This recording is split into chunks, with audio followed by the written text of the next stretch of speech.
Hello, sir. Hello. Hello, Ravinder sir. Jain sir. Hello, Sachin sir. Hi, good evening. To Hi, UG Safin. Prof. Nice to see you. Good evening, sir. Same Jain here, sir. sir. Good evening, good evening. Everybody is excited and everybody is like, just start the session. We want to know because you both are like very famous personalities here. Thank you so much. Thank you.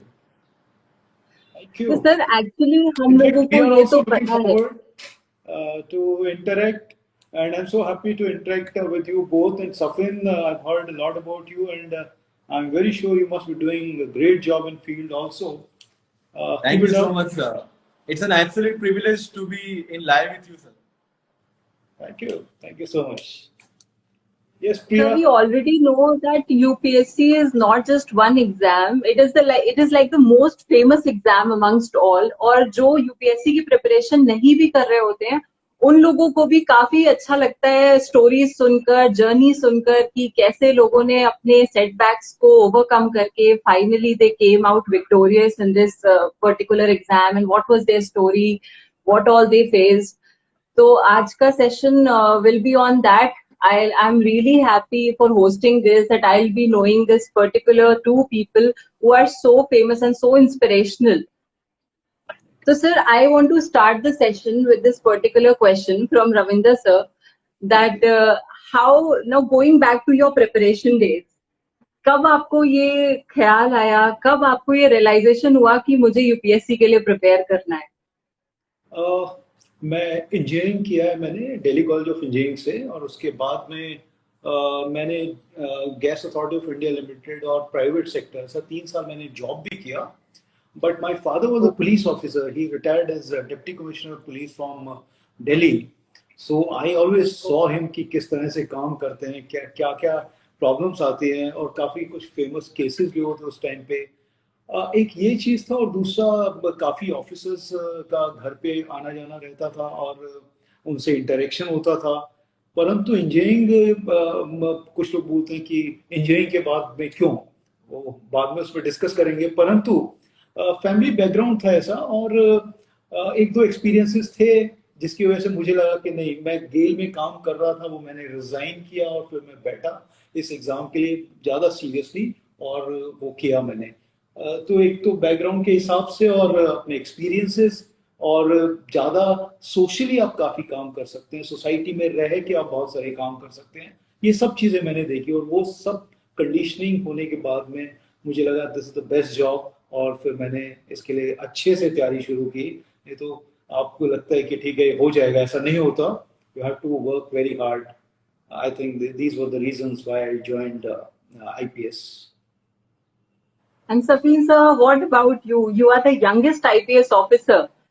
तो आपको कब ख्याल आया, क्योंकि normally उस जिस as पे आप आईपीएस बन चुके थे, उसमें जा चुके थे सर्विसेज में, उस एज तक कई बार लोगों को पता भी नहीं होता उन्हें क्या करना है. तो आपको कब ये मोटिवेशन मिली, क्या इंस्पिरेशन थी आपकी कि आपको सिविल सर्विसेज में जाना है?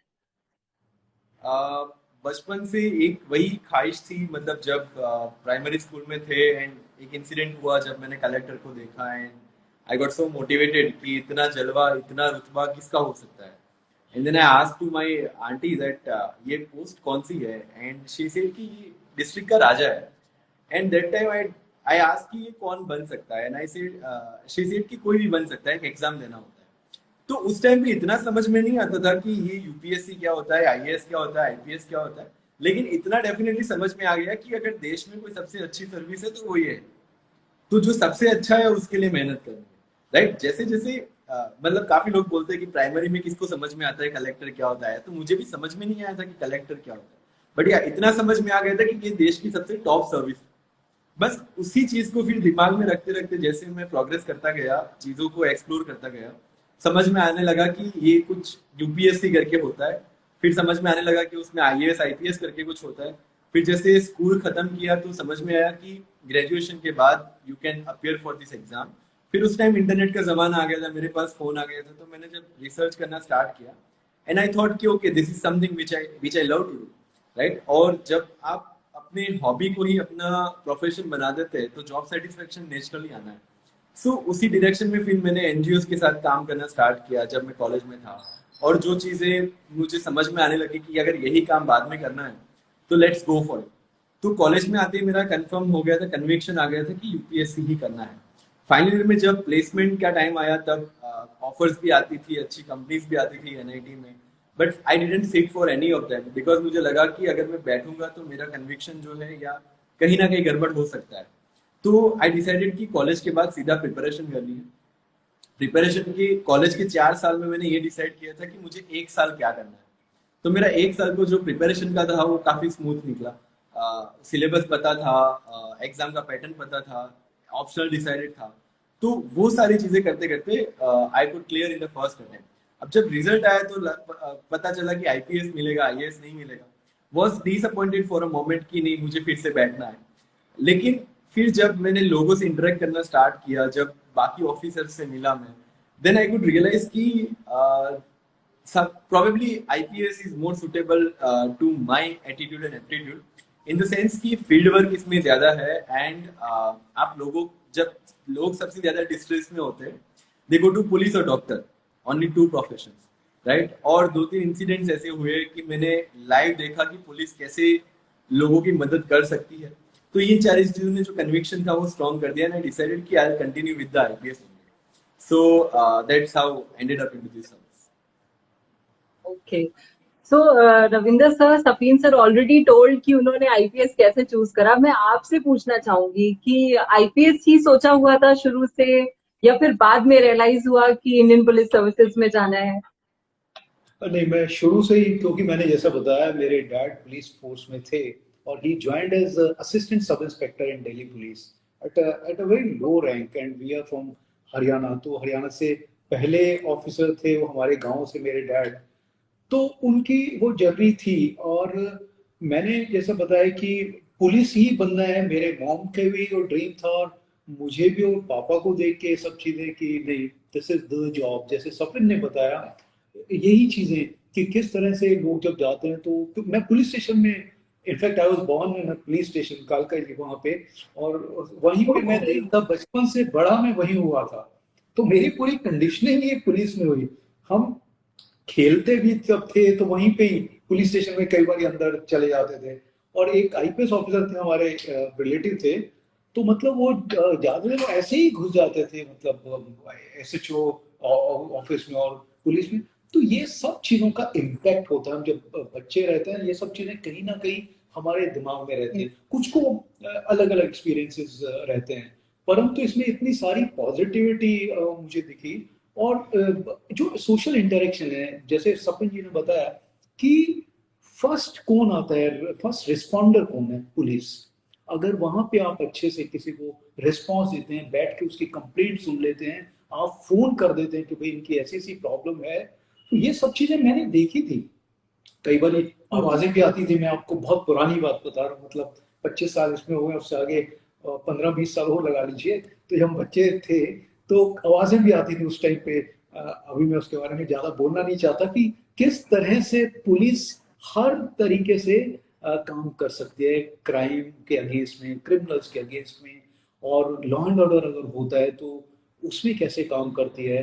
कई कई दिन जब डैड जाते थे तो वो 2-2, 3-3 दिन घर पे नहीं आ पाते थे क्योंकि प्रॉब्लम वैसी रहती थी, या बंदोबस्त कोई ड्यूटी रहती थी। जैसे 26 जनवरी है तो उसके लिए अलग से बंदोबस्त लगता है। ये सब चीजें देखी। पर उसमें एक जो सबसे अच्छी चीज थी, जो जो सोशल एंगल है उसमें पुलिसिंग का, जो हम लोग लोगों को जो लोगों का काम कर सकते हैं, उसकी प्रॉब्लम सॉल्व कर सकते हैं, ये बहुत इंपॉर्टेंट चीज थी। तो ये सब चीजें कंडीशनिंग होती है मैं वहां तक पहुंचा।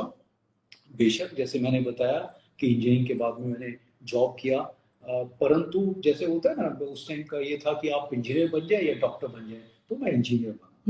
ये सफिन में पुरानी बात बता रहा हूँ, उस टाइम पे ऐसे ही होता था। आजकल तो बहुत सारी चीजें हैं कि भैया जी आप वेब कर सकते हैं, आप फाइनेंशियल टेक्नोलॉजी भी कर सकते हैं, आप साइबर में कुछ कर सकते हैं। तो उस टाइम पे ये दो चीजें। उसके बाद में क्या, आपको जॉब अगर मिल गया तो आपने जॉब ले लिया, पर जॉब में इतना अच्छा मन नहीं लग रहा था क्योंकि उसके बाद में भी 1-2 एक्सपीरियंस। मैं आपको एक छोटा सा एक एग्जांपल देता हूँ।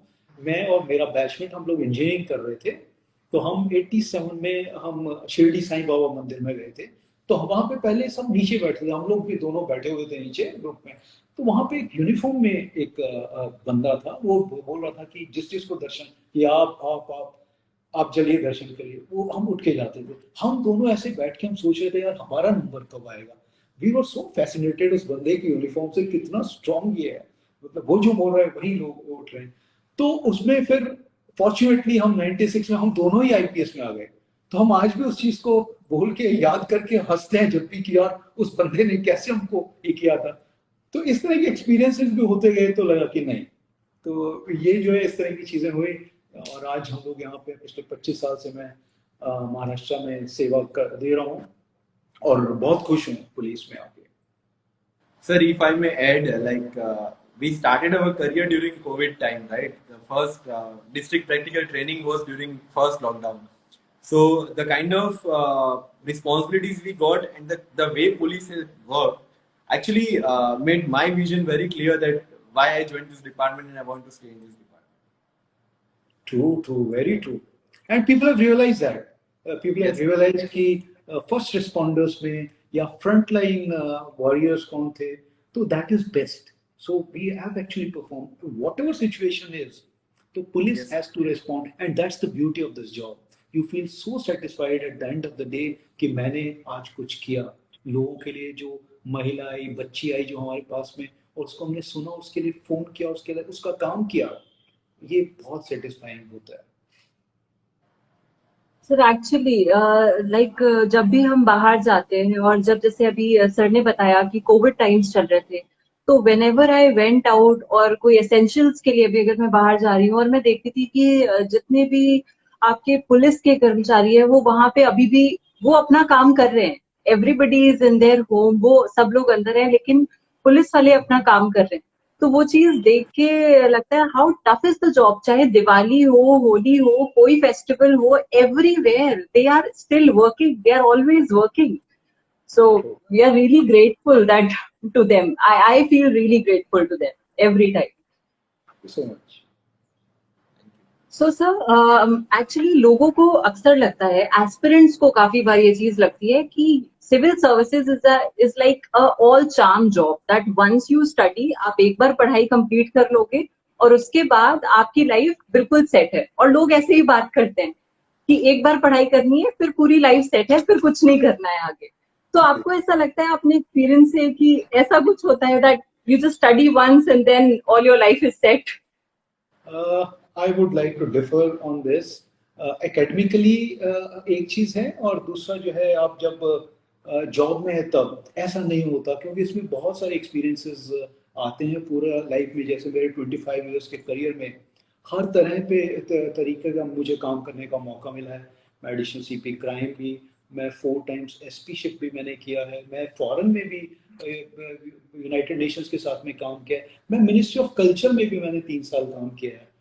और काम कई बार हम जो है अलग अलग हम अपनी चॉइस से भी करते हैं. मेरे बैचमेट्स कुछ रॉ में है, कुछ आईबी में है, तो अपने अपने हम अपना करियर प्लान करते हैं. ये एक चीज हो गई. तो ऐसा नहीं है कि आप जो चले गए तो आपके एशियास आपको अच्छे मिल जाएंगे और आपको एक जॉब मिलेगी, ऐसा नहीं है. ये जॉब जो है it is an evolving job. जैसे आप देखेंगे जिस तरह के क्राइम अभी हो रहे हैं, व्हाइट कॉलर क्राइम हुआ, साइबर आप देखिए, इकोनॉमिक ऑफेंसेस देखिए, और हमारे लॉज भी चेंज हो रहे हैं वैसे. तो this is an evolving service. हम अगर अपने आप को वैसे अडॉप्ट नहीं करेंगे उसमें, so then we will not be able to justify our presence, और अपने जॉब को भी नहीं जस्टिफाई कर पाएंगे. ये एक चीज हुआ. इसके अलावा मुझे लगता है कि हमें अपने आप को भी ट्रेन करते रहना चाहिए. तो हमारी ट्रेनिंग्स होती हैं उसमें. सेकेंडली एजुकेशनली ऑल्सो, एकेडमिकली आप देखेंगे तो मैं अभी तक मैं पढ़ रहा हूँ, मैं लॉ कर रहा हूँ और मैंने एमए किया है, मैंने एमबीए किया है, बहुत सारी चीजें अभी मैं इस पे. और मैं यूएन के साथ में था तब भी मैंने लगभग 8 कोर्सेज यूएन के साथ में किए हैं. So the point I'm making is that it is an evolving job. It is a changing job. आप देखेंगे जैसे 354 में चेंजेस हुए, या लॉ में चेंजेस हो रहे हैं, वो रेगुलरली ये हो रहे हैं. तो ये कहना गलत है कि आपकी लाइफ सेट हो गई.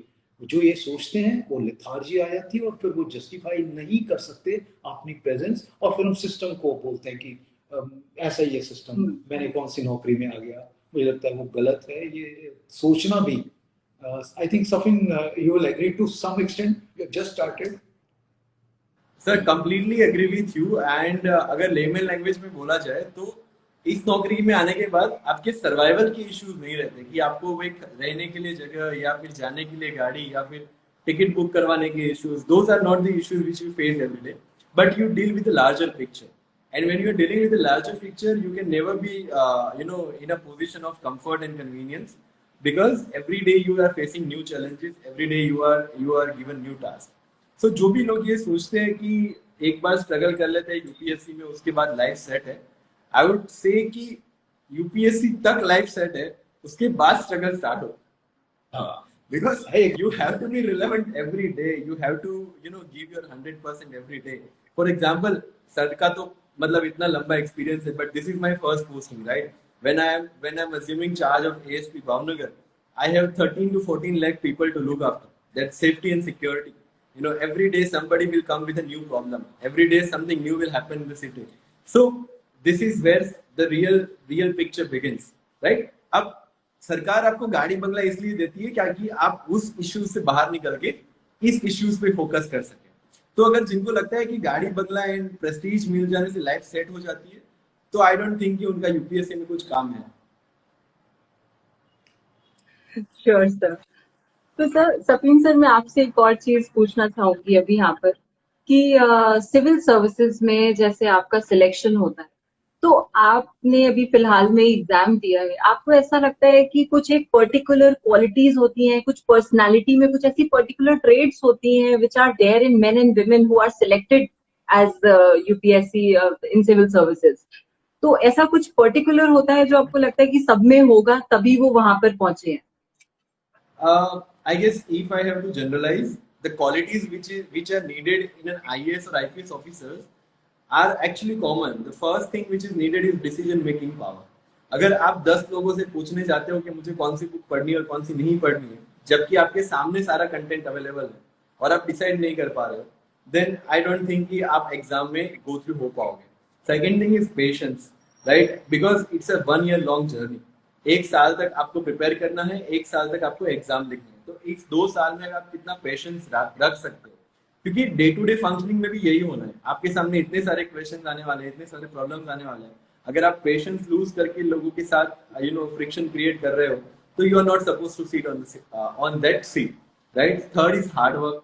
मतलब नो डाउट स्मार्ट वर्क तो चाहिए, लेकिन हार्ड वर्क भी उतना ही इंपॉर्टेंट है, क्योंकि sometimes for example an IPS officer has to जैसे अभी रिसेंटली रथ यात्रा बंदोबस्त था, तो जब नॉर्मल रथ यात्रा बंदोबस्त होता है तो एक आपको 38 किलोमीटर 40 किलोमीटर चलना होता है ना, उसमें कुछ स्मार्ट वर्क की जरूरत नहीं. That's a literal hard work, right? आपको ऑफिस टाइम पे ऑफिस में बैठना है, आपको फील्ड में फॉलो करना है, तो वो चीज आपके पेशेंस के साथ आनी चाहिए.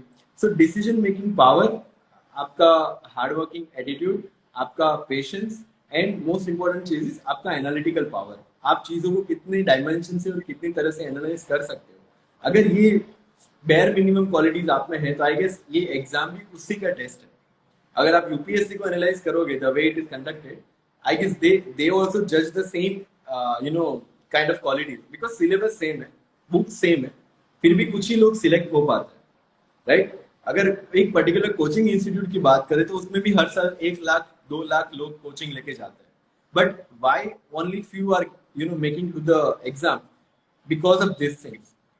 काफी आपका आईक्यू बहुत हाई है, that doesn't mean that you will get through this exam. आपका आईक्यू ईक्यू दोनों अगर बैलेंस है, then I guess you have better chances. I guess sir will throw more light on this. Well, I absolutely agree with you. I think, Priya, I'll just add 1 or 2 things which Safin has said. I think the physical ability, which he has mentioned very rightly. You see, if you're not physically fit, if you're not able to handle situations at the right time, see, delaying a decision or action it plays a major role in police.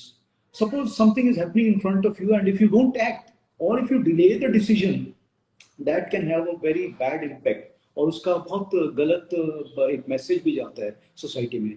इसके अलावा जो communication skill है वो बहुत important है आपकी. अगर communication skill जो है, एक तो आपका बोलने में, and your overall personality, how you stand, how you talk to people, how your body is communicating to this.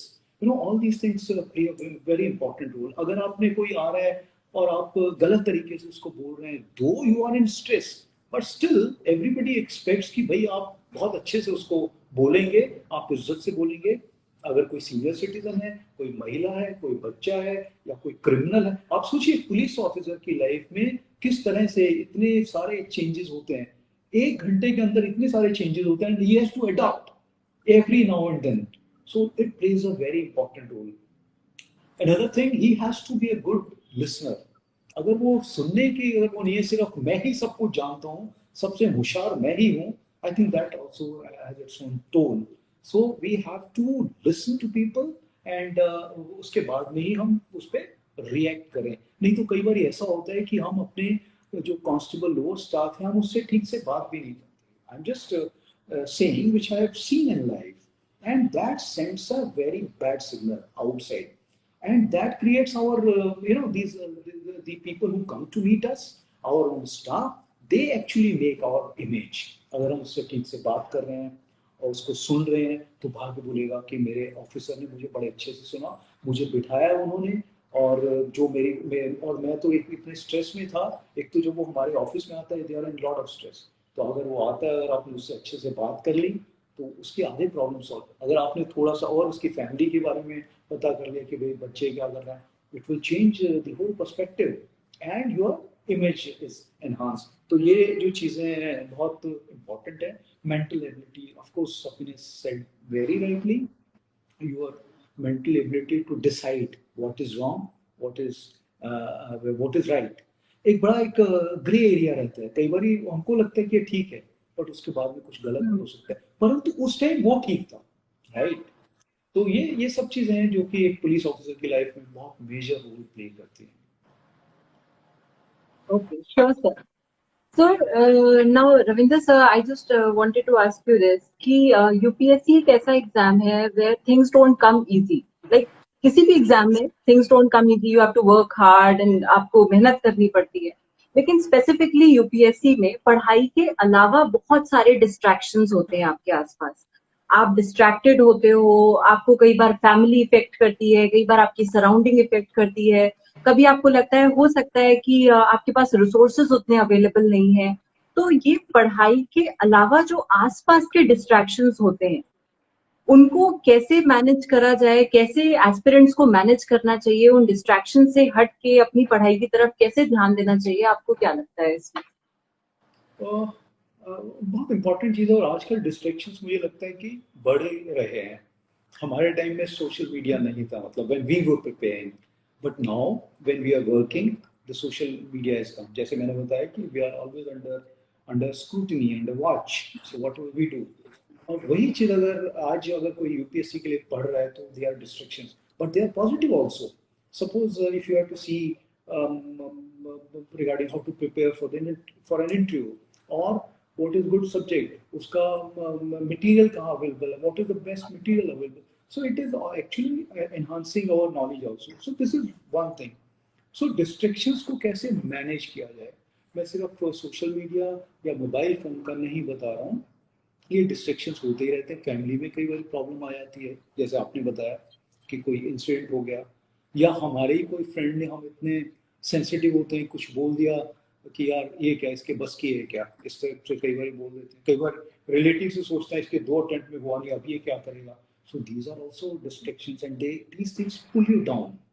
So what I feel and what I do even today, तो एक तो मुझे जो आदत थी, वो मैं सुबह उठ के जल्दी पढ़ता था, तो उस टाइम पे डिस्ट्रैक्शंस बहुत कम होते हैं। I used to get up at 4 o'clock in the morning, and this regime even now I follow whenever possible. तो एक तो सुबह जल्दी उठते हैं, तो उसका एक आपको अच्छा ये मिलता है कि 3-4 घंटे तो कोई डिस्टर्बेंस ही नहीं होती, आप उसको आराम से दे सकते हैं। इसके अलावा आप मेंटली अपने आप को और फिजिकली कैसे आप ठीक रख सकते हैं, वो बहुत इम्पोर्टेंट है। 2-3 चीज़ें जो आज भी मैं करता हूँ, एक तो अगर आप पढ़ाई कर रहे हैं, तो एक विजुअलाइजेशन जो है, अब हम अपने आप को किसी भी उसमें हो, आज भी जो पढ़ रहे हैं बच्चे, उनको मैं बोलना चाहता हूँ, please start giving me at least 20 minutes or 25 minutes or 30 minutes at the most, not more than that. वो अपने आप को जरूर दें जिसमें आप विजुलाइज करें कि आप क्या करना है। नहीं तो आप ना वो पढ़ते रहते हैं और मगिंग की तरफ चले जाते हैं। तो उसको आपको हैंडल कैसे करनी है, तो विजुलाइज कीजिए कि आपको क्या करने का है। जैसे एक जर्नी को ही आप विजुलाइज कर सकते हैं। वो एक बहुत इंपॉर्टेंट चीज़ है। Self talk is again very important thing, जो कि आप अगर आप खुद से बात कर सकते हैं कि मैं कहाँ पे गलती कर रहा हूँ, और उस पर आप लिख लीजिए, आप पेपर लेके कि उससे कुछ गलती तो नहीं हो रही है। तो कई बार आपको कोई कंफ्यूजन रहता है, जो आप पेपर पे लिखते हैं तो आपको लगता है अरे ये तो कुछ था ही नहीं है, फालतू में मैंने इसको वहम बना के रखा हुआ था। और अगर आपके नॉलेज में या आपके रिलेशंस में आप किसी ऑफिसर को जानते हैं, जो भी आपके मेंटर हैं, आप उनसे बात कर लीजिए कि मेरे को ये कंफ्यूजन है, तो वो कंफ्यूजन दूर हो सकता है। अपने पास में मत रखिए, please start sharing those things. अगर आप ग्रुप में हैं, कई लोगों को ऐसा रहता है कि मुझे तो रहता था, हो सकता है कईयों को ना हो, कि हम ग्रुप में स्टडी करते हैं ना, तो कुछ लोग शेयर ही नहीं करते कुछ चीज़ें। उनको ये लगता है कि मैंने अपना आइडिया शेयर किया तो उसको पता चल जाए, ऐसा होता है। तो आप जरूर शेयरिंग में और ग्रुप स्टडी आप कर सकते हैं, तो that will also help you. तो और मेडिटेशन आप जरूर थोड़ी देर बैठिए, ब्रीदिंग कीजिए। Meditation is not that kind of meditation कि आप ट्रांस में चले जाएं, but give some time to yourself so that all these distractions will be covered and you will be able to overcome all these disturbing external factors. I think this is what I do even today, and I have been doing since ages. Sure sir. So Safeen sir, आप तो youth के लिए काफी बड़ी inspiration है। I have seen your Instagram that आप लगातार youth के साथ कनेक्टेड रहते हैं, उनसे क्वेश्चंस पूछते हैं, if they have any questions about life और एनीथिंग रिलेटेड टू स्टडीज। तो मुझे आपसे ये पूछना था कि आप अपनी विजन को, ऑब्वियसली अगर आपने इतनी कम एज में ये चीज अचीव करी है तो आपकी विजन हमेशा से क्लियर थी, you were clear about your vision. लेकिन आजकल के यूथ में ये प्रॉब्लम बहुत ज्यादा है that they don't even know कि उन्हें आगे क्या करना है, कैसे करना है, उनकी स्ट्रेंथ क्या है, उनकी वीकनेसेस क्या है। इस चीज को पता करने के लिए, इस चीज के बारे में जानने के लिए व्हाट डू यू सजेस्ट, उनको क्या करना चाहिए, कैसे उन्हें पता चलेगा that what they want in life exactly? See, what I have seen in recent times, because the technology and society both are changing at a rapid speed. हम लोग इतनी तेजी से आगे बढ़ रहे हैं कि every year, every day we are getting new options, right? If we talk about two generations, one is probably the time when 20th century, 95, 90s kid especially if we talk about, who are the young generation as of now. So they have seen two eras, okay? The first era was something which was before the internet and before the technology. So there were only, limited 20, 30 channels on television. There were only limited one newspaper, limited school timings, and limited options for studies, either engineering or medical or BCom or BA. Right? Contradictorily, if we see today, there are more than 800,000 channels on television. That is something we used to write a letter, or just to type a hi, we have to press the 4 button 5 times. That was the time. Yeah. And these days we have Instagram, Telegram, WhatsApp, and whatnot, right? So the way people have given the options, it is tremendous. Now it has advantage and disadvantage both, right? Earlier days there were careers जो हमने कभी सोचे नहीं थे. As of now, today there are number of careers available जिसमें लोग अपना career बना सकते हैं. Data analyst है, machine learning है, डीप साइंसिस है, इवन पेंटिंग एंड आर्ट्स में भी इतने सारे ऑप्शंस अवेलेबल हैं these days which were not available before. Even digital content creator and digital media agencies are something which is the option available only within 4 or 5 years in this day, right? So it has advantage and disadvantage both. Now in order to get the clarity what you want, I guess I will just ask you only one question कि ऐसी कौन सी job है जो आप बिना payment के भी 24 hours कर सकते हो और उसके बाद भी कंप्लेंट नहीं करोगे. You just ask this one question to yourself और उसका जो आंसर मिलता है that is the perfect job for you to find in this days. Because आज के जमाने में कंपटीशन इतना ज्यादा है कि आपके पैशन और आपके डेडिकेशन के बिना आप उसमें टिक नहीं पाओगे. That is for sure. Let it be any competition, right, any profession. तो अगर पैशन और डेडिकेशन तभी आएगा जब आप उस चीज को एंजॉय करोगे. और आई कैन गारंटी यू कि आप जिस चीज को एंजॉय कर रहे हो ना, आप उस चीज में प्रोफेशन है. Be it photography, you know, these days there are so many types of photography professions available. Maybe wildlife photography, professional journalism photography, maybe it's a marriage photography and what not, right? So अगर आप जिस चीज को enjoy कर, even you know, I have seen people making PUBG videos and earning a lot of you know, money from YouTube. So that is also following your passion and dedication, right? But you have to be constantly updated. That's the prime requirement, right? अगर आप अपने आप को update, जैसे sir ने initially बताया कि IPS में आने के बाद भी you have to be updated every time. अगर आप अपने आप को अपडेट नहीं कर पाओगे तो आप रिलेवेंट नहीं रह जाओगे. अगर नहीं कर पाए तो आप नोकिया बन के रह जाओगे. अगर करते रहे तो you will be Samsung and you know Vivo and Oppo. This is a simple example of staying relevant in this days. Yeah. So now coming to Ravinder sir. Sir, when I was preparing for this interview, I went through Google और मैंने उस पे Google करा कि I wanted to know about you. And there was so much information. You have done so much. You are known as Iron Man. And उसके आगे आपकी जो qualification थी वो बढ़ती जा रही थी. मैं उसको scroll कर रही थी and I was like कि oh my God, so many courses. तो ये वाली चीज जो आपने लगातार अपने आप को इवॉल्व करने वाला ये जो एक पैशन होता है that I want to evolve myself every time, ये पुलिस सर्विसेज के बाद आपने कंटिन्यू करा, इसके पीछे क्या मोटिवेशन थी? How do you motivate yourself every day that yes I want to pursue this, now I want to pursue this, I want to get better every day? देखिए, मैंने एक ही चीज सीखी है लाइफ में कि हमको एक ही लाइफ मिलती है, हमारे पास में 24 आवर्स ही है सिर्फ, और इन 24 आवर्स को हम बेस्ट कैसे यूज कर सकते हैं. अगर मैं इवॉल्व नहीं होऊंगा तो मैं रिडंडेंट हो जाऊंगा सिस्टम के लिए, वो मैं नहीं चाहता. वो बहुत आप जॉब में भी और फिजिकल फिटनेस में भी, तो ये दोनों चीज़ें इंपॉर्टेंट हैं. एकेडमिकली अगर हम अपने आप को नहीं बढ़ाएंगे, अगर हम रिफ्रेश नहीं करेंगे अपनी मेमोरी को, अगर हम ट्रेनिंग अपनी रेगुलरली नहीं लेंगे, तो शायद हम लोगों से, बाकी लोगों से पीछे रह जाएंगे. जैसे ह्यूमन राइट्स है, हम लोग ह्यूमन राइट के बारे में हर रोज काम करते हैं, तो इसलिए मुझे लगा कि why not do this MA in human rights. तो मैंने इसलिए ह्यूमन राइट्स में किया. जर्नलिज्म में जो मैंने किया कोर्स, वो भी ऐसे ही किया कि भाई जर्नलिस्ट के साथ में बहुत इंटरेक्शन रहता है हमारा. मैंने पीएचडी किया क्राउड कंट्रोल में. क्योंकि मैंने 2 कुंभ मेला अभी तक मैनेज किए हैं. एक गुरुता गद्दी होता है, बहुत बड़ा फेस्टिवल है वो. तो इस तरह के इस पूरी सर्विस में जैसे जैसे चीज़ें मेरे सामने आती गई, मैं वो करता गया और अभी भी कर रहा हूँ. अब मेरा लॉ चल रहा है जैसे मैंने आपको बताया. तो ये चीज़ें पॉसिबल हैं.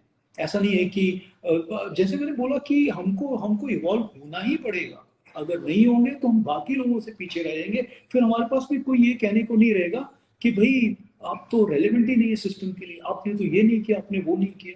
ऐसा नहीं होना चाहिए. और आप फॉरेन में जैसे मैं गया, वहाँ पे फॉरेन में जॉब था हमारा सिविलियन पुलिस का, परंतु वहाँ पे क्या चल रहा है internationally, so I did the courses there also. जो भी एक्स्ट्रा टाइम मेरे को मिल रहा था, तो वो एक्स्ट्रा टाइम जो है, या तो आप सो के उसको बिता दें, या you can have some other things. तो उसमें आप मैं क्यों 5 बजे उठता हूँ, क्यों मुझे एडिशनल टाइम मिलता है, और वो पॉसिबल है.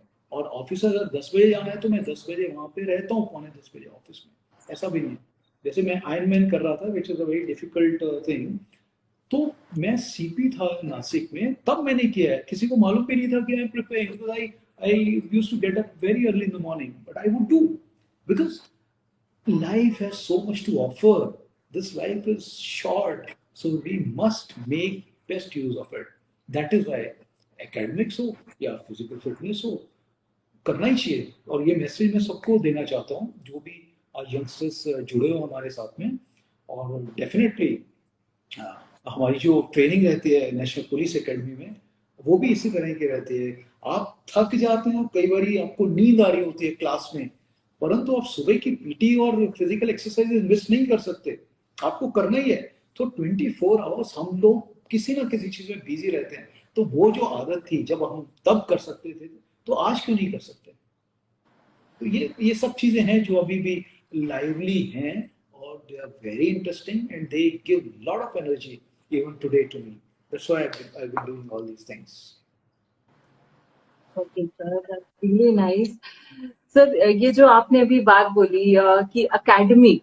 Now my next question was that only as बहुत सारे messages आते हैं कि मैम प्लीज आप पूछिए कि academy में कैसी लाइफ होती है, कैसे how they evolve you and how you change as a person when you go to academy. तो मैं आप दोनों से पूछना चाहूंगी कि आपके कुछ ऐसे academy experiences कैसे थे, कुछ ऐसा स्पेशल एक्सपीरियंस जो आप शेयर करना चाहें with everybody. So Ravinder sir, first you. मुझे लगता है पहले सपिन से सुनते हैं कि क्या चेंजेस हुए हैं, then I'll add whatever they have lost. Sure, sir. Maybe. Sure, sir. Yes, Sir, academic training, probably there was one serial called Udan, which was shot in National Police Academy Yes. in Doordarshan era. So when we were getting trained, we saw that some glimpses of that serial actually, and we could find many similarities with that. So in order to relate the physical part, it is almost same. It has become more intense probably because of the need of the time.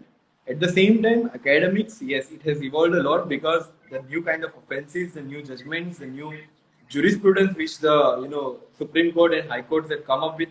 So in that regard, yes, National Police Academy is a hub for such resources.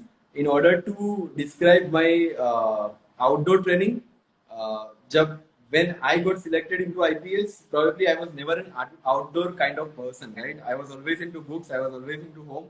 I never thought that I'll be, into the police service. But when I joined it and when I entered into the National Police Academy, I never thought that I will be, finishing 16-kilometer run. I never thought that I'll be, able to walk 42 kilometers at a stretch with 15 kg of load and 5 kg of rifle. I never knew that I will be, doing horse riding or I will be, using all the weapons which are available. I'll be doing Bharat Darshan. I will be, roaming in different parts of the country. The best part of this service is that it is Indian Police Service, All India service. So my batchmates are from all parts of the country, along with Nepal, Bhutan, and Maldives. So the kind of bond we create, the kind of exposure we get after interacting with them, it is something which is unique to this All India services. And to summarize the training, the real motto of Satya Seva Surakshanam, which is the motto of National Police Academy, I guess they imbibe all these three qualities into you like anything in these 2 years. Wonderful. So, yeah, Priya. So, I think Sapin has mentioned it very rightly. So, our training is divided into two parts, the indoor and the outdoor. So, initially, when we were selected, we go to Lal Bahadur Shastri Academy. So, this is about 3.5, 4 months joint training where we have people from all the services. And basically, it is as in Masui. And basically, this is for the IAS officers, so they are trained there. But initially, we all are there, and that is what Safin has said, that is why we have friends all over India. We are connected.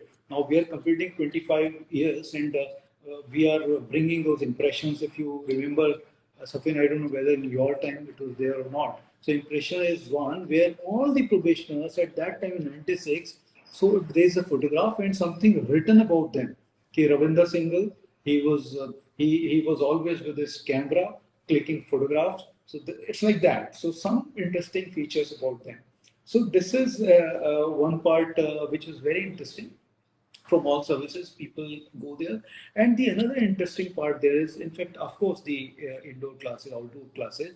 There's a 15 days trekking, which you go to. I went to Himalayas for 15 days with the rucksack with about 15, 20 kgs. You are roaming throughout the day, you track, and then basically it is to test your endurance and your camaraderie, how you interact with other team members, all these things, and your strength also.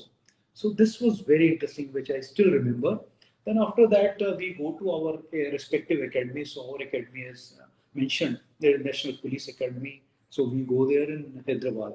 And then there is the indoor and the outdoor classes. So outdoor we is all sports, PT, then drills. So the ceremonial drills and other kind of drills that is done there. In my case also, Safin, I didn't know how to swim. So I learned swimming there. And interestingly, one day I was so engrossed, I said, मैं आज रुकूंगा नहीं. So I did for the first time half a kilometer of swimming there. And jump also, those, the highest pedestal from there I jumped. So that was the improvement there. Then horse riding is very interesting thing there. Everybody has to pass these swimming exams, horse riding exams, running, all these things you have to. और horse riding of course हम कभी करते नहीं है, तो वहां पे हम लोग फर्स्ट टाइम हॉर्स राइडिंग सीखते हैं.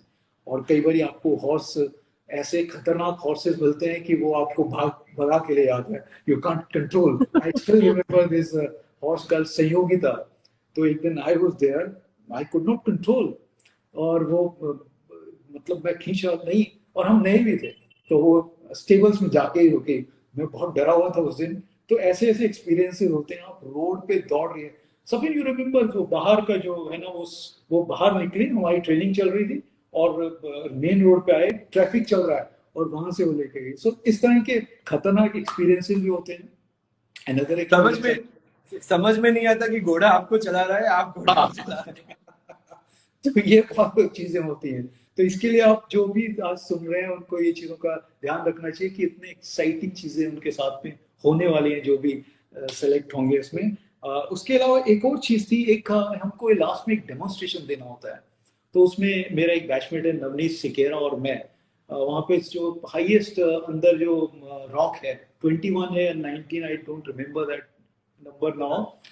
तो उसपे हमने रात को स्पॉटलाइट विदाउट एनी एंकर्स और एनी सपोर्ट हम दोनों ने डेमो दिया था. वो भी मेरे को अभी तक याद है. तो और हमारा वहाँ पे ना, हम स्क्वाड्स में हम लोगों को डिवाइड कर दिया जाता है. सो दे आर अबाउट 15 और 16 in each squad.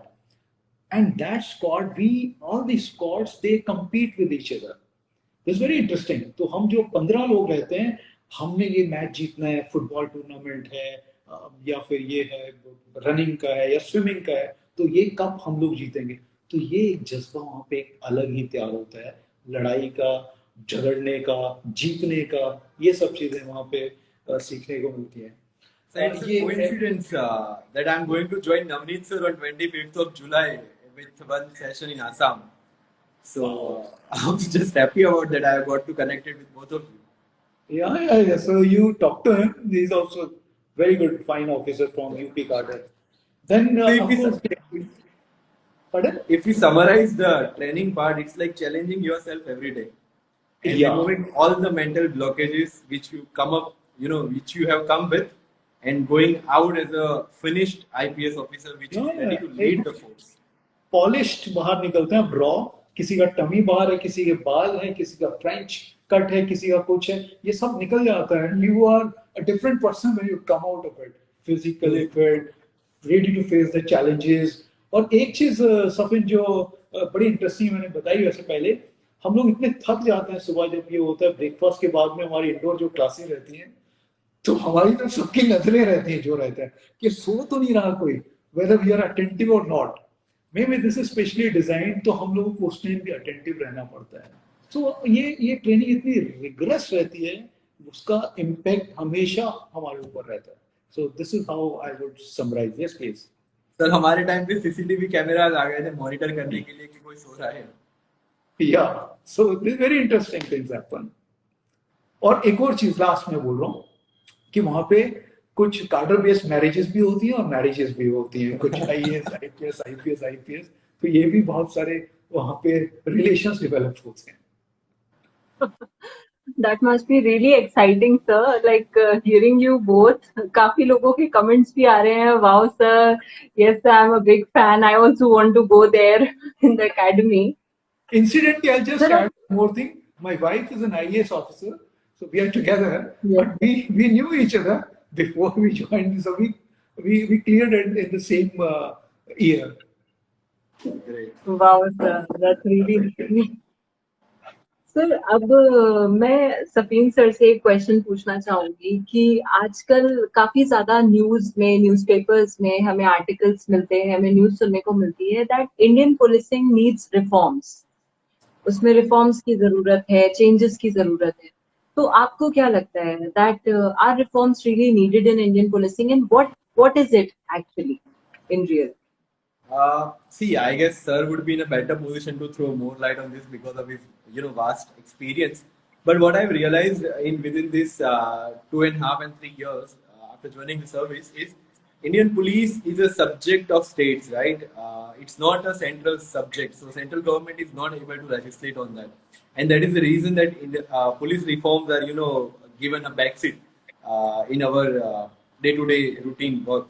Uh, Indian police is designed based on colonial legacy, the colonial needs, and we have been, to such extent, we have been able to modernize the force, modernize the thing. For example, if we take the examples, then Telangana police probably leads in this,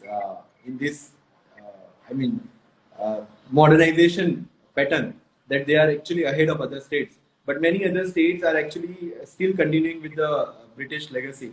We are still going ahead with IPC, CRPC, and Indian Evidence Act, which were given by Britishers to us. So there are needs. There are needs to reform the laws. There are needs to reform the hierarchy.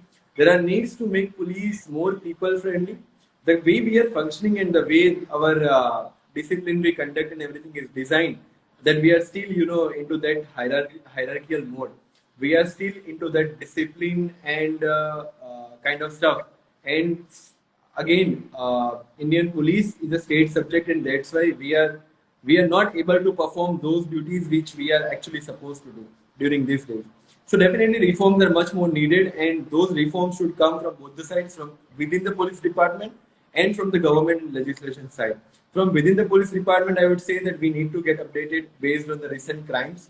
We need to get updated based on the, for example, the COVID situation was a all-time new situation for Indian police. But in a way, we upgraded ourselves. We actually, lived up to that mark, that we could actually help Indian people in, fighting this pandemic, which was unseen and which was never experienced. So this is the perfect example how police department should, upgrade itself. So based on the current needs and based on the current demands, the transformation which will come from within will be led by IPS officers, which are actually in a managerial role, and the transformation which is needed from outside will come from the demand of people and demand of the government. So that side we are not supposed to speak much, but yes, from within we are trying our best. I have seen many officers whom actually I idealize in a way of functioning, listening to people, listening to the grievances, treating your subordinate staff with dignity and humanity, addressing their personal issues, which Sir has already focused on, updating our forces with the latest knowledge and latest techniques. Every day you have to go with research and development, R&D you have to do every day in order to be relevant. So these are the things we are working upon, and yes, one day probably we'll meet the expectations of people and the constitution of this country. Okay, sir. So, Ravinder sir, I wanted to ask you this question, जो मुझे काफी ज्यादा interest करता है कि normally जब हम police का व्हीकल देखते हैं, पेट्रोलिंग व्हीकल भी देखते हैं, तो कॉमन सिटीजन्स जो होते हैं वो काफी काफी ज्यादा मतलब उससे दूर रहते हैं कि हमें इसके पास से नहीं जाना है, बहुत डर लगता है, कहीं कुछ भी हो सकता है, कोई कुछ भी बोल सकता है. तो ये कॉमन सिटीजन्स और पुलिस में एक थोड़ा सा गैप सा डेवलप हो गया है ओवर द इयर्स, एक डर सा डेवलप हो गया है. आपको क्या लगता है ये चीज कैसे, मतलब how can you bridge this gap between two people? हाँ, मतलब आप क्लियरली बोल नहीं पाए. आप ये बोलना चाहते हैं कि पुलिस से दुश्मनी भी अच्छी नहीं है और दोस्ती भी अच्छी नहीं है, जो कि मुझे लगता है कि शायद एक गलत धारणा है. यस ऑफ कोर्स, कई बार हम ना ऐसी चीजें सोच लेते हैं कि जैसे पुलिस की इमेज ऐसी क्यों बन गई. आप देखेंगे ना कि जब हम छोटे बच्चे होते हैं तभी से बोलती है मॉम, बोलती है कि तू सो जा, नहीं तो मैं पुलिस का, या पुलिस बाहर घूम रही है, ऐसा होता है. या फिर हमको जिस तरह से मूवीज में दिखाया जाता है कि अरे देखो पुलिस ये कैसे बाहर निकला हुआ है कपड़ा, टमी हमारी बाहर है और हम बड़े गंदे से बिहेव कर रहे हैं लोगों के साथ में, हमारी जबान भी ठीक है. हम छोटे से वो सब फिल्में देख के बड़े होते हैं. या फिर अगर किसी ने कोई एब्रेशन है हमारी पुलिस फोर्स में, कोई किसी भी ऑफिसर रैंक पे, अगर उससे कोई गलती है उसने कर दी है, तो that is blown out of proportion many a times. उससे ये नहीं हम लोग समझ पाते कि उसका इम्पैक्ट कितना जा रहा है सभी उसके ऊपर। एक छोटा सा ट्वीट का मैं एग्जांपल देता हूँ कि किसी ने, मैं नाम नहीं लेना चाहता, बट उन्होंने लिखा था कि today there is a very heavy बंदोबस्त इन मुंबई, विदाउट रियलाइजिंग कि that person might be having some personal problem or health issues, and of course he had some thyroid issues। तो ये सब चीजें मैं आपको इसलिए बता रहा हूँ कि ये भी बहुत चीजें मैटर प्ले करती हैं इसमें हमारी इमेज बिल्डिंग में। तो इसके ऊपर भी विचार करने की बहुत बड़ी जरूरत है। इसके अलावा आप अगर देखेंगे आज जो पुलिस फोर्स में हमारे कंस्टेबलरी लेवल पे या फिर सब इंस्पेक्टर लेवल पे या डीवाईएसपी लेवल पे या फिर आईपीएस लेवल पे जो ऑफिसर्स ज्वाइन कर रहे हैं, both men and women, they are highly educated. Trust me, I was IG training also, and I can vouch for that कि उनका एजुकेशन लेवल, कुछ लोग पीजी, कुछ एमबीए, कुछ इंजीनियर्स ये कांस्टेबल लेवल पे ज्वाइन कर रहे हैं। और आई थिंक सफिन will add to this and he would also vouch for it. तो ये चेंजेस हो रहे हैं। और हम पर्सनली भी एज सीनियर ऑफिसर्स हम खुद कैसे बिहेव करते हैं ये हमारे जूनियर ऑफिसर्स भी हमको देखते हैं। अगर आज मैं उसको ठीक से हैंडल नहीं कर रहा, सिचुएशन को हैंडल नहीं कर रहा, या मैं किसी को विक्टिम जो है उसी को ठीक से मैं बात नहीं कर पा रहा या कर रहा उससे, मैं अपने स्टाफ से ठीक से बात नहीं कर रहा, ये भी चीज़ें बहुत इंपॉर्टेंट रोल प्ले करती हैं। तो इन सब चीज़ों पे काम करने की जरूरत है जो हम कर रहे हैं। और इसके अलावा ट्रेनिंग, और ट्रेनिंग हर फील्ड में, how we communicate with people, how we refresh their knowledge from time to time. We have refresher courses running for that. Or if there is a special बंदोबस्त, say like कुंभ मेला, तो उस time पे, क्योंकि अगर मैं महाराष्ट्र में कुंभ मेला कर रहा हूँ तो लोग जो आने वाले हैं वो बिहार, यूपी या नॉर्थ इंडिया से आने वाले हैं। तो मैं महाराष्ट्र में जो लोग हैं उनका कल्चर अलग है, तो हम जिस तरह से बात करते हैं शायद उनको ना पसंद है। तो ये छोटी छोटी चीज़ों पे हम लोग ध्यान देते हैं। फिजिकल फिटनेस, मेंटल स्ट्रेस, उसकी फैमिली पे क्या इश्यूज कोई तो नहीं चल रहा, तो इनके लिए हम स्पेशल उनकी विद फैमिली भी कई बार हस्बैंड वाइफ की या वाइफ हस्बैंड की ट्रेनिंग हम लोग साथ में लेते हैं। तो इस लेवल पे हम लोग जाके काम कर रहे हैं ताकि वो जो फील्ड में जाए तो वो अच्छे से रिस्पॉन्ड कर सके, because we are the first responder. तो हम इन सब चीज़ों पे काम कर रहे हैं। और ये सब चीज़ें होते होते मुझे ऐसा लगता है कि आने वाले टाइम में या अभी काफ़ी चेंजेस आ रहे हैं। आप लोग कई बार देखेंगे कि सीनियर ऑफिसर तो बड़े अच्छे से बिहेव करते हैं हमारे साथ, परंतु जूनियर लेवल पे ये नहीं हो रहा। तो इन सब चीज़ों पे हम लोग काम कर रहे हैं through training, through our own examples, through talking to them properly, all these things. सब Sir, I would like to add something because we have come up with a topic. Since there are almost 5,500 people watching us, the problem is two-sided. Okay, it's not only from the police side. It's definitely from the people side as well. What we focus is, अगर हम कहीं किसी चौराहे से निकल रहे हैं या चार रास्ते से निकल रहे हैं और कोई ट्रैफिक पुलिस वाला हमें बैठा हुआ मिल जाता है, तो हम ये सोचते हैं कि देखो ये ड्यूटी के टाइम पे बैठा है। But we forget to understand कि वो पिछले 4 घंटे से खड़ा था, वो 5 मिनट ब्रेक ले रहा है और वापस उसको 4 घंटे ड्यूटी करनी है, राइट? एटलीस्ट इन 5,500 लोगों से और बाद में जो ये लाइव देखेंगे उनको मुझे पूछना है कि if we minus the corona period, उसके पहले आपने पुलिस की कौन सी ड्यूटी को अप्रिशिएट किया था? Okay, the onus is on society also to appreciate the duty of police. जब आप लोग घर में होते हैं, जब आप फेस्टिवल मना रहे होते हैं, तब वो कांस्टेबल बेचारा अपने बेबी बच्चों को छोड़ के रास्ते पे इसलिए खड़ा रहता है ताकि आप लोग सेफली मना सके। लेकिन do we have that responsible behaviour to go and thank that particular person? What my constable gets is always punishment, always gali, and always the sense of hatred from people.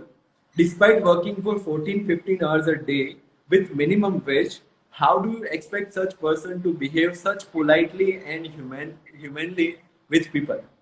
We are working as a police force and police officers. We are working to change the behavior of our constabulary, but at the same time we expect from the society also to behave with the policemen also in a polite way. At the same time, the culprit is media and movies also. If you see from the independence time, the way our movies and media has portrayed the police department has always been into negative lights. Despite police working so hard, despite police giving their lives, for example, it may be 26/11 in Mumbai, it may be insurgency in Punjab, it may be Naxalites in Telangana, Andhra Pradesh, Chhattisgarh, Madhya Pradesh. lakhs of policemen have lost their lives. They have got physically handicapped. But remember the days when we have actually saluted such heroes. No, we don't. We do respect army, they should be respected. We do respect CAPF, they should be respected. But they are not in daily interaction with people. Who is in daily interaction? Police is in daily interaction. And that's why the loss of police is taken for granted. I would request everybody to go and watch the episode of Satyamev Jayate, which was shot on police life and the life of constabulary. You will actually understand what the police department is going through. So it's a two-way process. We are working to improve our behavior. We are working to professionalize more. At the same time, we expect society to cooperate us in such way, and that's why together we will bring this change. Sure, sir. I Thank you, hope I have sir. not This was crossed the really line somewhere, sir. But then rightly you have said what I missed. No, sir, that was really informative. Actually, with the changing trends, as you've seen, कि धीरे धीरे जो UPSC aspirants भी हैं, जो aspirants हैं, जो prepare कर रहे हैं, उनके questions अब सिर्फ और सिर्फ books और NCERTs और इन सब चीजों से turn होके services के बारे में होने लगे हैं. That how is that service? I want to know more. What they do? They want to know everything. तो वहीं से हमें ये क्वेश्चंस मिलते हैं, उन्हीं से हमें समझने को मिलता है कि उन्हें क्या चीज जाननी है exactly. And I think you people are the right people, you are the right person to tell that information to them, to like give that information to them. So I guess today's session was really informative, and I thank you both for being here with the aspirants. Everybody was so excited. The comments were coming like लगातार लोग messages कर रहे थे, comments कर रहे थे that I want to be like Ravinder sir, I want to be like Saveen sir, I respect you so much. So thank you sir for being here. Thank you both of you for taking out time from your busy schedules. Thank you so Thank much. you again, Thank you sir, so for much. providing. Sir, thank you for providing this opportunity to be in live with you, sir. It was indeed a enriching experience, sir. It is so nice, and I heard so much about you. And Priya, thank you so much for conducting this whole interaction. So lively it was done. And Sapin, I am very sure you're going to do very well. And you are actually a role model. I keep on hearing about you. Keep on doing good jobs. Everybody has a lot of expectations from us, from police department, and you youth. I'm sure the whole image which people are carrying now is definitely going to change. We all will work together in the public, like you rightly mentioned, कि भाई अगर public भी right perspective में अगर police को देखती है, अगर उनको कभी लगता है कि नहीं ये इतनी धूप में हमारा ट्रैफिक का कांस्टेबल खड़ा हुआ है, तो if you go say shake hand with him, or if you give water bottle to him or share some water, something like that, that will make a lot of change. And to all the aspirants, my best wishes. And as mentioned, the you must do things smartly, work hard smartly, and choose your subjects smartly, and you must know where you are heading to. And if you do all these things in a better way, I think you will succeed. My best wishes to all of you. Jain, sir. Then thank you so much. God bless. Bye bye. Thank you sir. Thank you.